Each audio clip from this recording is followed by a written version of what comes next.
Yeah, members of the media, just good afternoon.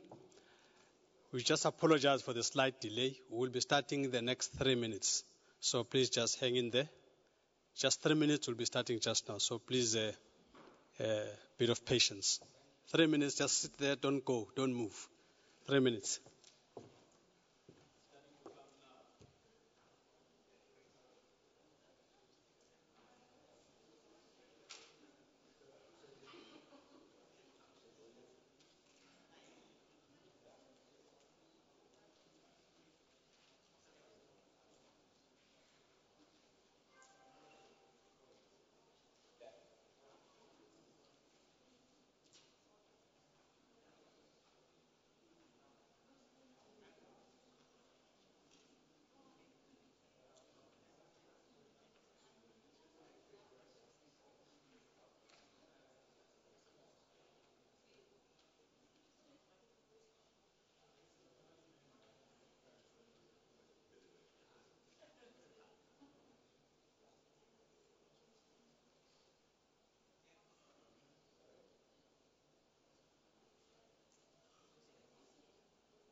Once again, members of the media, good afternoon, and apologies for starting late.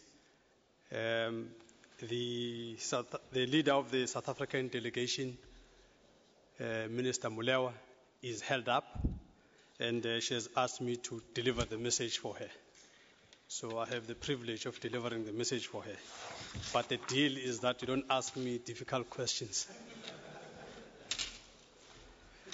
Right. Durban is a decisive moment in the multilateral process on strengthening the international climate regime. Significant progress was made in Cancun last year to rebuild confidence in the process of strengthening the global climate regime. It is therefore essential that Durban builds on the Cancun momentum.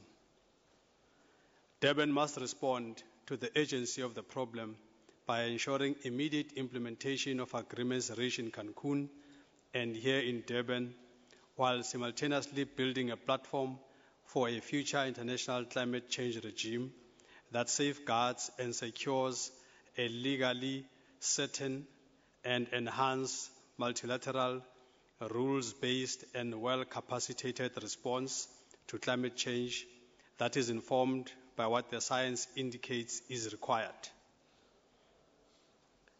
Durban is about building on the work that has already been achieved and establishing the platform for the future. There are a number of key deliverables from Durban, and in no particular order, we go through the adaptation one. Adaptation is a central element of the Durban outcome, in particular for countries of Africa. We must strive to produce an overall adaptation package that consolidates the different adaptation elements under the adaptation framework and focuses this work on practical implementation. On mitigation, the adoption of a ratifiable second commitment period of the Kyoto Protocol through the amendment of Annexure B of the protocol is key to the Durban outcome. The pledges inscribed by Annexure 1 parties in the Cancun Agreement needs to be further developed into legal economy-wide emission reduction commitments. To ensure comparable effort between developed countries, the next step must be taken of turning targets into quantifiable emission reduction commitments as well. Developing countries have already committed to undertaking nationally appropriate mitigation actions supported by finance, technology, and capacity building. Transparency and accounting must be improved for all with the appropriate balance and differentiation. On finance, the Green Climate Fund must be adopted with agreement on its early capitalization, and we must make progress on long-term sources of finance. And finally, on technology, Durban must achieve agreement on the governance and management functions of the Climate Technology Center and network, as this is an enabling aspect for a developing country response to climate change. In conclusion, we look forward to an outcome in Durban that makes significant strides towards implementation and further building a strengthened, fair and effective multilateral climate change regime. That's what the leader of the South African delegation would have said if she was here.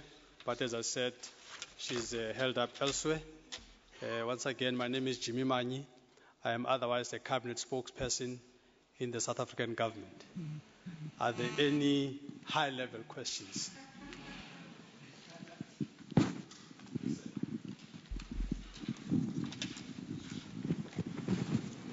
Hi, Jimmy. It's John Herskovitz from Reuters. I know that in your capacity as the cabinet and government spokesman, you usually don't talk with or specifically directed with these matters. But I'm wondering if you could just talk about the Green Climate Fund and also progress from the Kyoto Protocol, two main things supposed to come out of these discussions. The U.S. has expressed optimism on the Green Climate Fund. What is the view of South Africa on the Green Climate Fund, if you can respond? And also about a continuation, another commitment period for Kyoto emissions cuts. How is that going, and how does South Africa see those discussions going?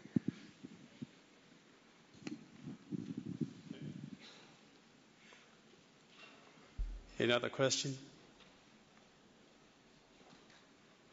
Right. In terms of the Green Climate Fund, I think the approach that South Africa takes is not very different from the approach that the rest of the African group takes. The view taken by the continent, in fact, as a whole, is that as this continent, we find ourselves in a situation which is not a creation of our own. That's a starting point. And yet we are then saying, much as that is a situation, we are, however, willing partners to participate in finding a solution that is going to be in the benefit of the whole world. But then we're calling upon developed countries to say, we need to be, the president was speaking this morning, and was saying, now that we're in Africa, let's understand some of the African approaches to resolving problems. And the president was saying, in Africa, when we solve problems, the first thing we do, we become honest with each other. And we need to start at a very honest point of departure here and admit as developing countries that we have made a major contribution into these emissions that are out there, and therefore take responsibility in coming to the party in terms of bringing solutions. So the Green Climate Fund, the posture that we have is that the Green Climate Fund must really be supported, especially by developing countries who, if truth be told, are at the center of the situation where we find ourselves. But we're saying as developing countries that that does not mean that there is no responsibility for the developing countries. Developing countries also do everything in their power to make sure that they cooperate. But the operationalization of this fund is key to assisting developing countries to deal with the challenge at hand. So that really is the situation that South Africa faces. And in terms of the emissions, indeed, as the country, we indeed still have some of the coal reserves that we have, which we cannot just wish away. So we're saying as we go towards the desired future, we would need to find much more creative ways of utilizing the coal we have in a manner that is going to be consistent with the commitments that we are calling for. So that's really the posture of South Africa on these matters.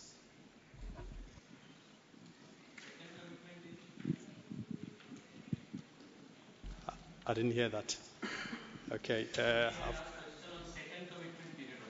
If you can use the mic, please. I can't hear you. I'm Avinash from India.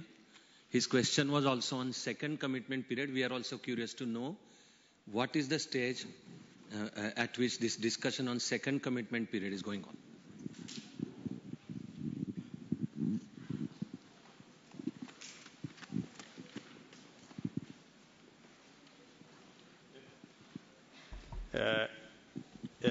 Men in green. My name is Dries Liebenberg. I'm with Media24. More to the point, the US's Todd Stern seems to have made concessions after his speech this morning on the US taking part in future negotiations about a new legal framework and taking part in a second commitment period, also supporting that. According to the South African delegation's point of view, has the deadlock now been broken?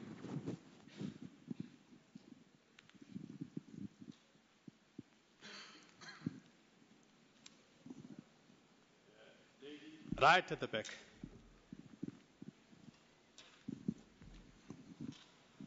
Thank you.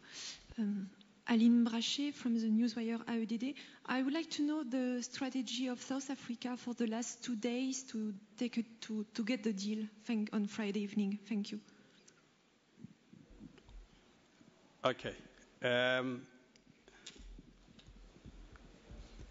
The first question is around status on the second commitment.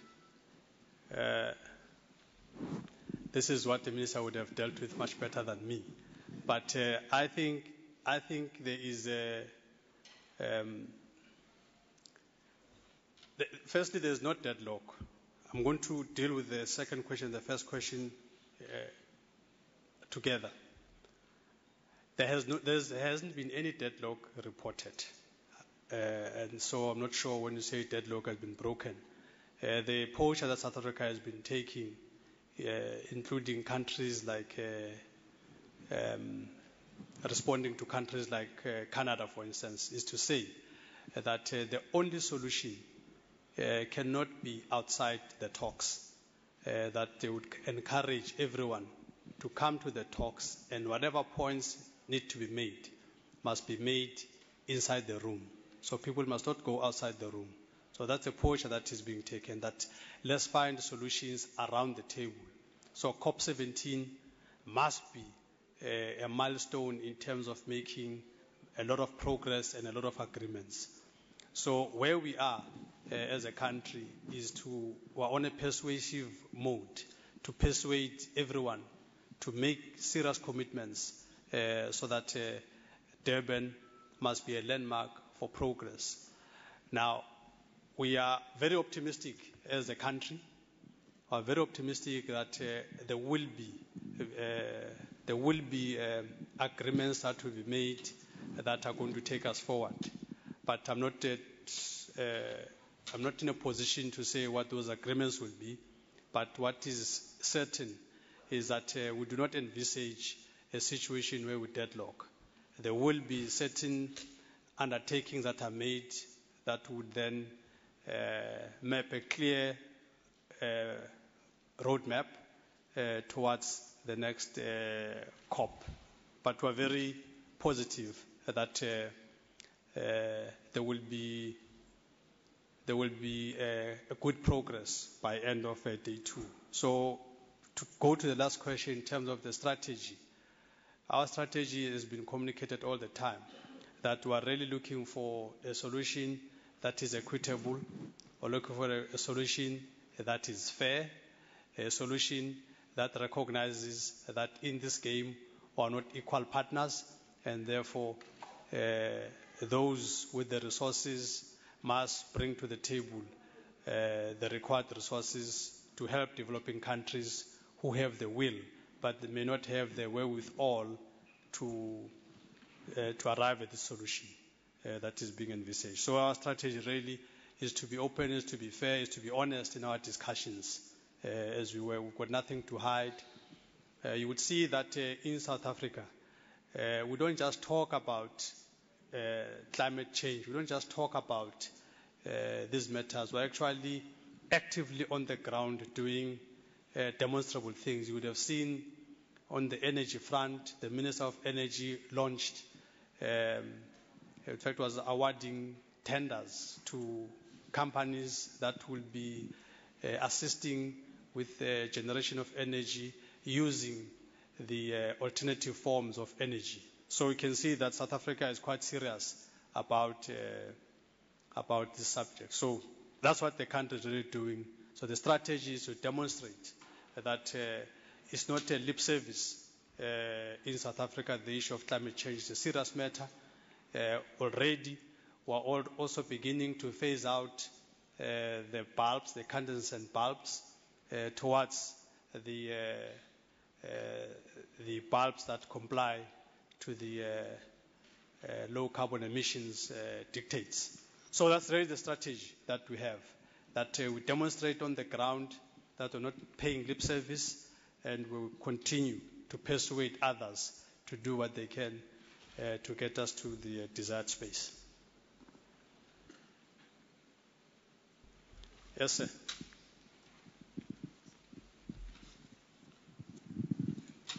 Jayanta Basu from India. Just a quick question is that what is the kind of status of that European Union proposal of roadmap? Where does it stand now? Is it being still seriously considered, or it's not like that? Okay, any other question? A gentleman right at the back. Hi, hello. My name is Mzugisi from the SABC. Jimmy, you spoke of, on the issue of coal, you spoke of the reserves that South Africa has, and you say that you cannot ignore that.